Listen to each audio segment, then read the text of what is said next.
I never thought that opening my own front door would end with me being told I didn't live there anymore. I'd just gotten back from the corner store. Milk, eggs, and the cheap red wine I allowed myself once a week. The hallway smelled like pine cleaner and old carpet, same as it had for 31 years. Same as it always did after a quiet Thursday. I turned the key, pushed the door open, and there she was, Leanne, my daughter, standing in the middle of my living room like she owned it. Her husband Jared was behind her, arms folded, smug like he'd just closed a deal. A rolling suitcase was parked by the fireplace, 2 more bags at her feet. "He owns this place now," Leanne said, like it was some sort of business transaction, "not my home. It's better if you leave. You're nothing but a burden, Mom." My first instinct was to laugh. I waited for the punchline. When it didn't come, I looked at her face and realized she meant it. I didn't yell. I didn't beg. I just stood there with my bag of groceries getting heavier in my hand and watched them claim my life like it was a prize they'd earned. Jared walked past me like I was furniture and set his laptop on my table. My table. They didn't even glance at me as I backed into the hallway. The security panel was right behind the door frame. New system, top of the line, installed after that break-in down the hall last summer. I punched in the code and quietly activated lockdown mode. Door logs, video backup, full digital record. They had no idea what I'd just done. I'd walked away to gather evidence. I wasn't just a woman they'd shoved out of her own home. I was a retired real estate compliance officer with a flawless paper trail, an airtight deed, and a phone full of allies. This wasn't the end. It was the beginning. 6 days before they took over my apartment, Leanne took me to lunch like she was doing me a favor. She picked a little place in Midtown, the kind with $12 Cobb salads and servers who call you ma'am, with a smile that doesn't touch their eyes. We sat near the window. She didn't even take off her coat. At first I thought maybe she was just trying. It had been months since we'd done anything together that wasn't a rushed birthday call or a strange dinner where Jared answered all the questions meant for her. But as she talked lightly, carefully, I realized something was off. She asked about the layout of my apartment. Had I ever thought about remodeling? What were the utilities like now that I lived alone? Had I considered how difficult it might be to maintain the place long-term? Jared, her golden boy, was suddenly between clients again, starting a new venture in private consulting, whatever that meant this time. She said it like it was exciting news, like I should be proud of them for being so entrepreneurial. Then she asked what my plans were for the future. Not in a curious maternal way. No, this was tactical. She even folded her napkin like she was packaging the conversation for later review. I answered politely, told her I had no plans to move or sell, that the apartment suited me just fine. She smiled at that too quickly, then sipped her water to hide whatever flickered behind her eyes. Looking back, it was obvious the entire lunch was a reconnaissance mission. She was casing my life the way realtors case estate listings, assessing, estimating, preparing. At the time, I chalked it up to a daughter, overwhelmed by city life and bills. She wouldn't admit she couldn't pay. That lunch wasn't a turning point. It was part of a long pattern, one I'd been too tired or too hopeful to call what it really was. Disrespect dressed up as family. Leanne had been rewriting the rules of our relationship for years. Always subtle, always with a sugar-slick tone that made it sound like concern.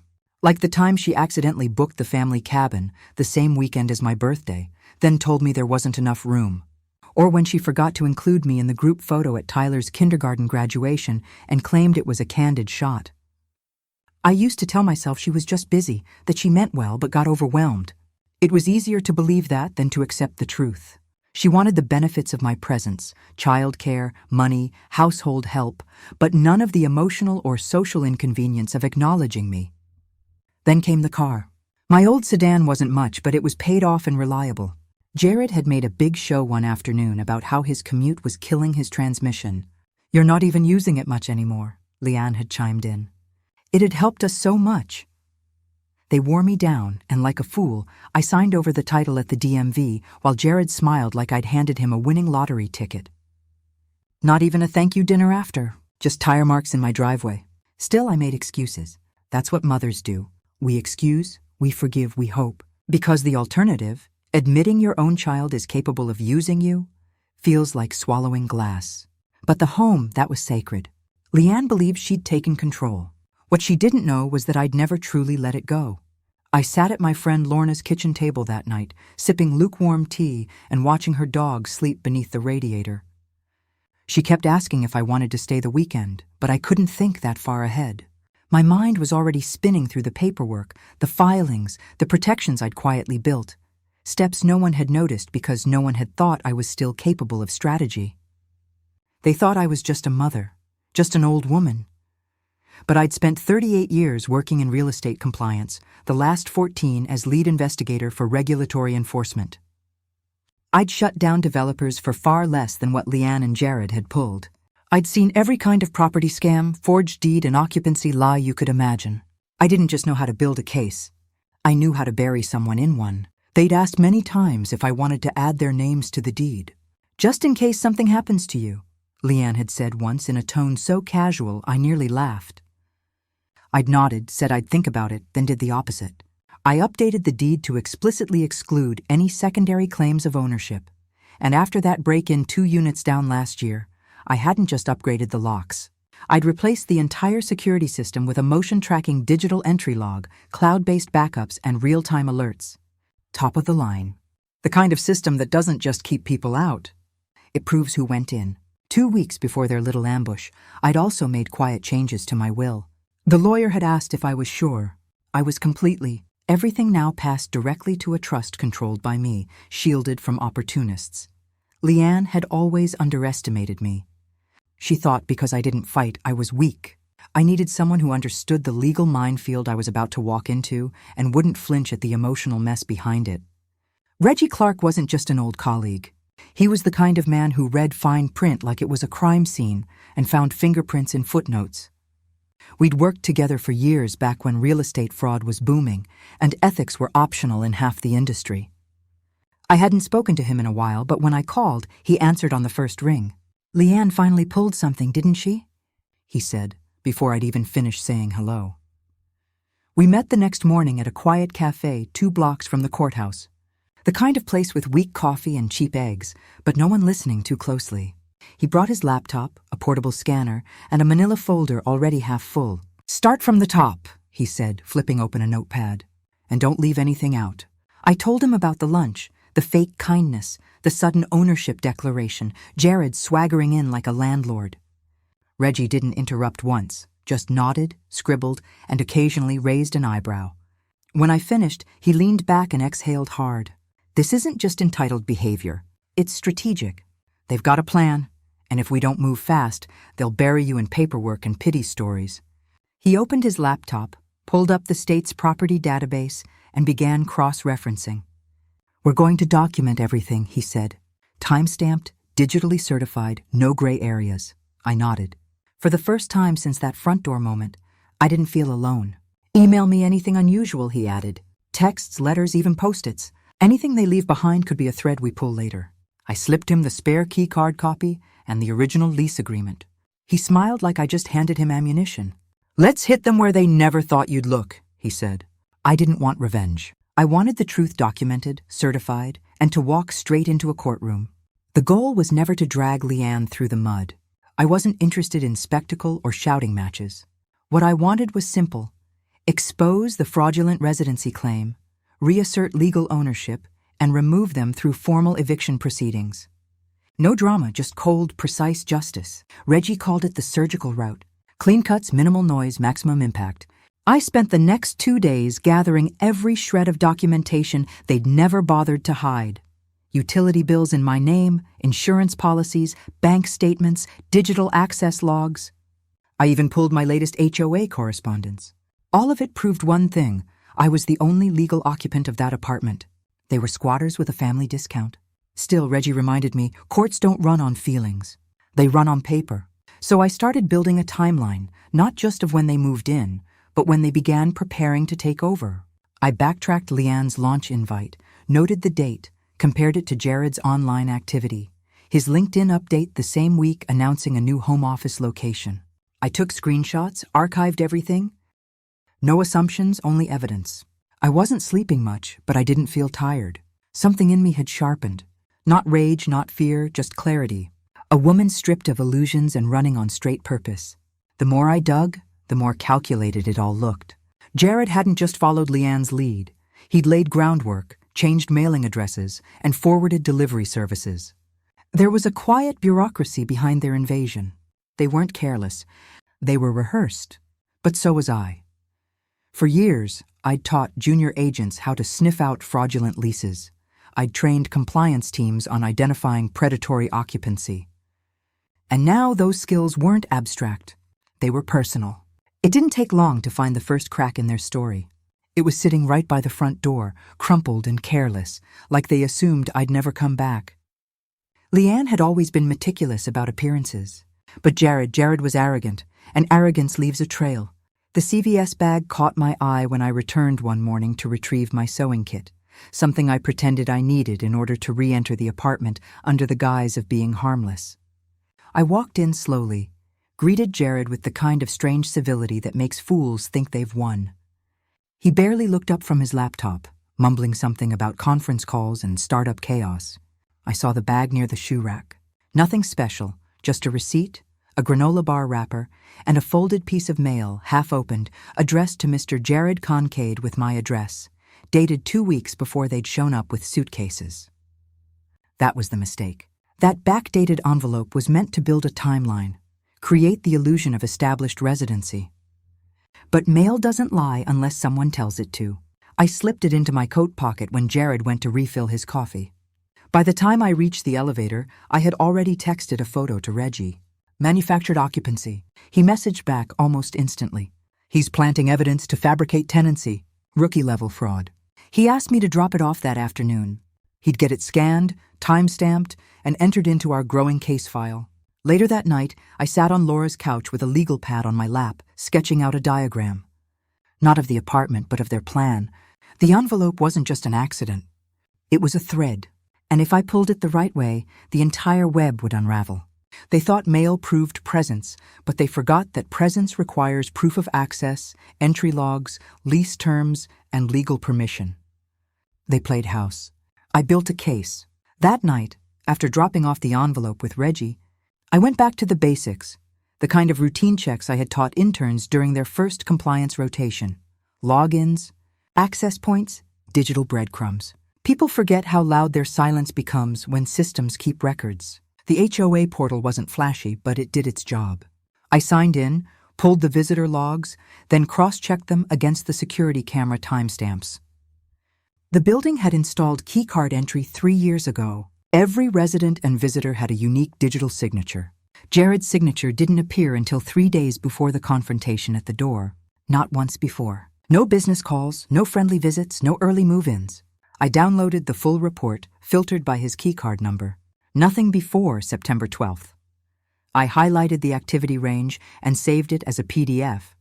Then I opened the building's shared lease database and reprinted my original tenancy agreement, complete with the no sublet clause and exclusive right of occupancy. I stapled the two together and labeled the packet unauthorized entry and false residency. Then I walked downstairs and opened the fuse box. The master switch for the guest bedroom, what used to be my sewing room and what they were now using as their office, was isolated. I flipped it quietly. Let them think it was a glitch. Let them scramble. The apartment wasn't just a home anymore. It was a grid of systems I knew better than they ever would. Back upstairs, I reviewed the logs again. Jared had entered the building twice that day. Once in the morning, once around 8 p.m., but no exit records. Either he tailgated another resident, or he was using Leanne's card. Either way, it was another point in my favor. The next morning, the power was back on, but the Wi-Fi was gone. So was my landline. Subtle but intentional. The message was clear: vanish. Leanne always preferred the passive-aggressive route. Just enough cruelty to remain deniable. But this wasn't passive anymore. It was coordinated. She claimed the smart locks were malfunctioning, claimed the building system was outdated and incompatible with Jared's business needs. The same system I'd personally upgraded and registered. The same one she didn't know was still routing alerts to my phone. I watched in real time as they tried to override the admin access twice. Then Jared began making his rounds, telling neighbors I had transitioned to assisted care and they were temporarily managing the property. Always said with a practiced frown, as if he were burdened by his own compassion, He told Mrs. Kaplan from 3C that I was resting comfortably. Told Roger, the maintenance tech, that I'd given him permission to repaint the guest room. He was laying groundwork, shaping a narrative in case someone asked the wrong questions. I said nothing. I let them dig because by then I had already booked the conference room in the East Wing for a formal HOA grievance hearing. October 4th, 9 a.m. Room B, a space usually reserved for noise complaints and renovation approvals, was now prepped for a confrontation they never saw coming. I submitted the official request to the board president, Mrs. Elkins, a retired judge with zero tolerance for legal gray zones. I attached copies of the lease, security logs, and flagged visitor discrepancies. Then I extended an invitation to the building manager and the security team. Let them believe they'd won the space. They hadn't noticed what I was doing with my time because they assumed I was gone. For a moment, I thought Reggie was joking, that maybe he'd misread the document or misclicked on a database. But then he turned his screen toward me, and there it was. Clear, ugly, and pathetically sloppy. The fake deed they'd submitted, complete with errors even a first-year law clerk would catch.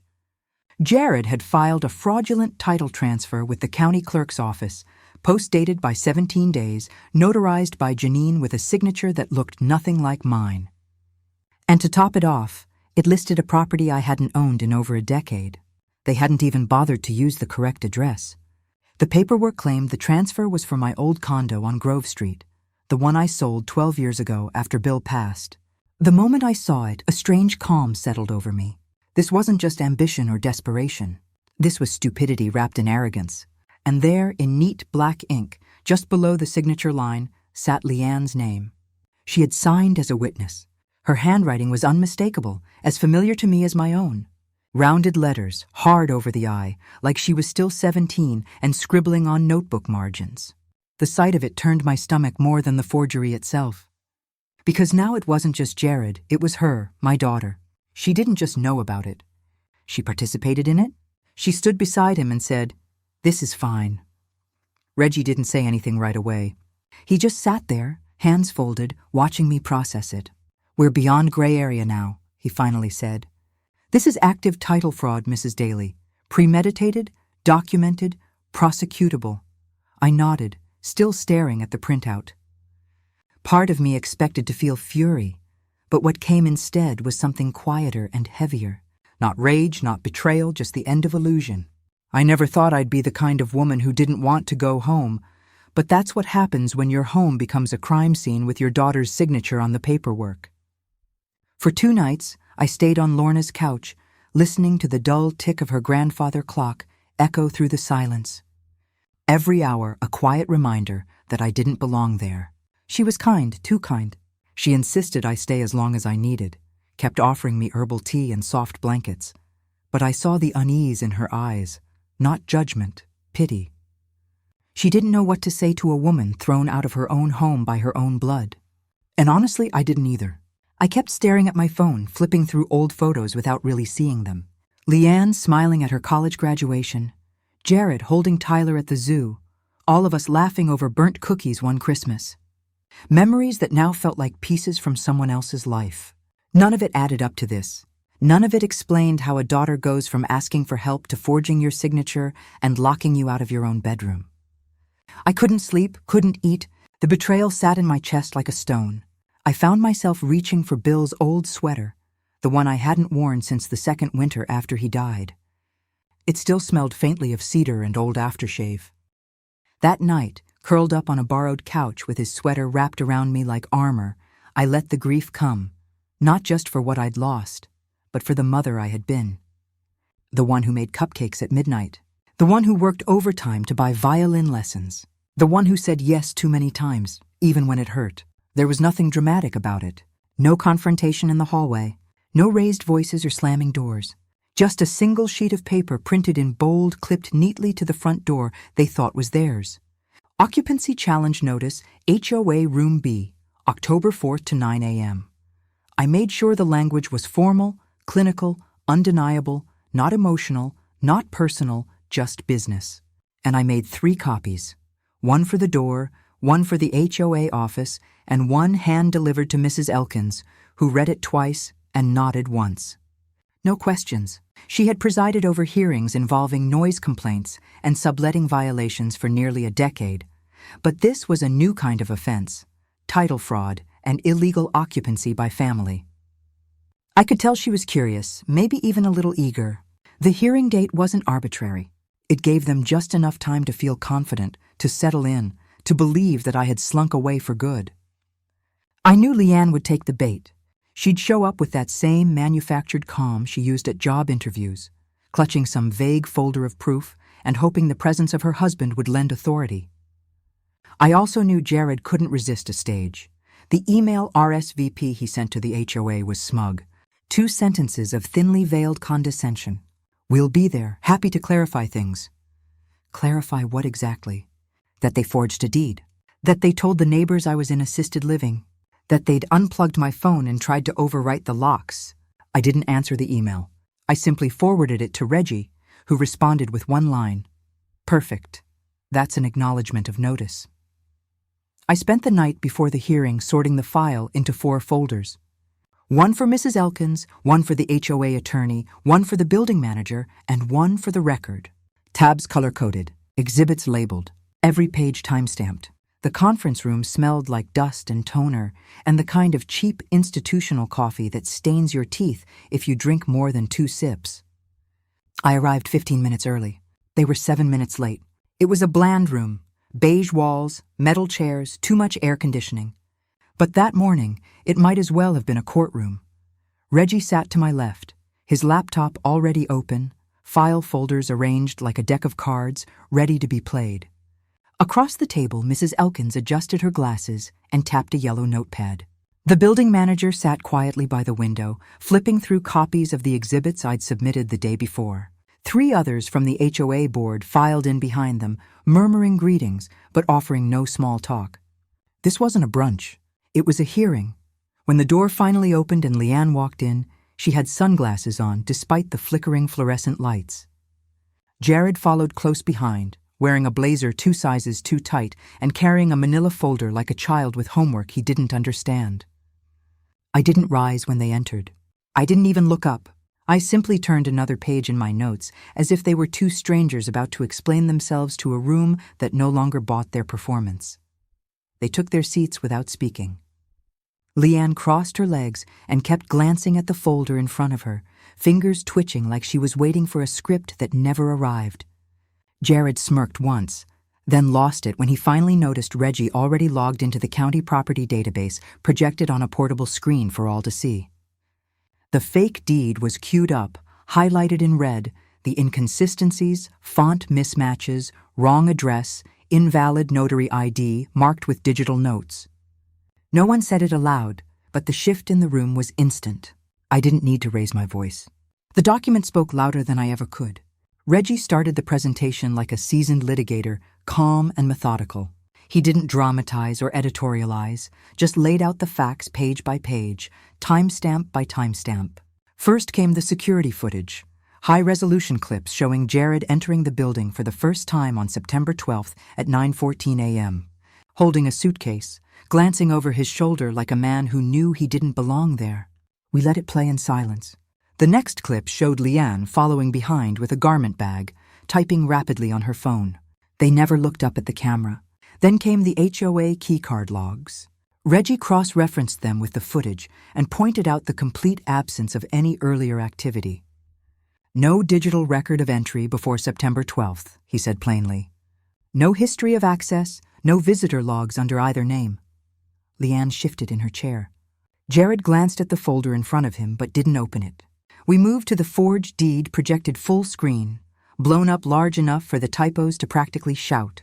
Reggie highlighted the notary stamp from Janine, the now disgraced notary who had accepted a Venmo payment labeled Deed Fix. The board members murmured at that. The HOA attorney leaned forward. Next came the email, Jared to his cousin, finally upgrading to Mom's pad tree. Reggie read it aloud, then handed Mrs. Elkins a printed copy with the email headers intact. No question about its origin. No ambiguity about the timeline. Then for the final strike, he pulled out the scanned affidavit from Janine herself. Signed, dated, and legally binding, admitting she had been paid to backdate documents for a private arrangement involving Jared Kincaid. Her statement included specific details that matched the forged deed exactly. Leanne's smirk disappeared like it had been wiped off with a cloth. Jared opened his mouth, then closed it again. Finally, he looked to the board. Leanne had always assumed her confidence would carry her through anything, that if she spoke clearly enough, dressed sharply enough, and stayed just on the edge of polite, people would bend. But no amount of charm could save her now. Mrs. Elkins didn't raise her voice. She didn't need to. Her authority filled the room like steam, slow, hot, impossible to ignore. She folded her hands neatly on the table, glanced at the forged deed once more, and then looked directly at me. "Mrs. Daly," she said, her voice calm but unmistakably firm, "you are the sole legal owner of the unit. The documentation provided by Mr. Kincaid is not only invalid, it is criminal in nature." She turned to Jared, then to Leanne, her eyes sharp. "This board will not entertain further discussion on your occupancy status. You are not tenants. You are not guests. You are unauthorized occupants engaged in a documented attempt to falsify ownership records." There was a silence then, tight, brittle, like glass right before it shatters. And then came the final wait. "Security will assist your exit within the hour," Mrs. Elkins added, still calm, still precise. "You are not to return to the premises without written authorization from the board or the property owner. Do you understand?" Leanne blinked once, twice, then tried to speak, her voice thin and wobbling. "She said I could live there someday. My name's not on anything, but she said—" I looked at her for the first time since she entered the room. Not with anger, not with pain, just clarity. "Someday," I said evenly, "is not today." She flinched like I'd slapped her, but I hadn't raised a hand. I didn't need to. The law had spoken for me, and the silence that followed was worth every sleepless night. They left the building with security on either side, but it wasn't the guards that made them shrink. It was the silence in the lobby. Neighbors didn't speak. They stared, some from behind mailroom doors, others from the elevator vestibule. No one said a word, but everything was written in their posture. The tilt of a head, the raised eyebrow, the half-step backward when Jared tried to nod politely. Word had traveled faster than I expected. Maybe Reggie said something to the board members. Maybe Mrs. Elkins, in her subtle judicial way, had let it be known that the HOA had just expelled 2 attempted frauds in under 30 minutes.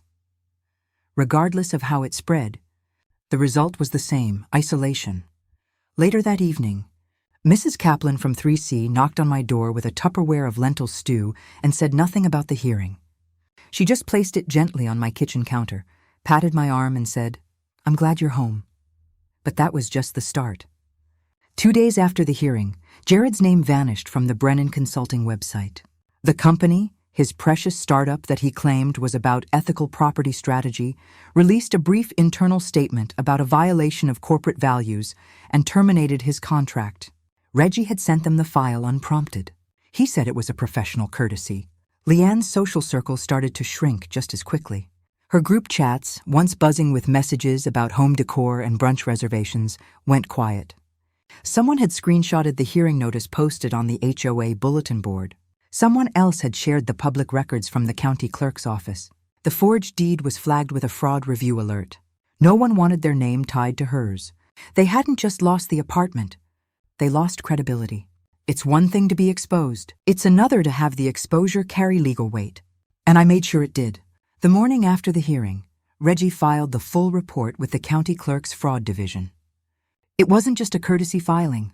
It was a formal accusation supported by certified documents, notarized statements, and digital logs, all time-stamped, cross-referenced, and impossible to explain away. Within 48 hours, I received a call from an investigator. They didn't ask many questions. They had already seen everything they needed to. The forged deed was flagged in the state property system, marked under provisional freeze, while the fraud review took place.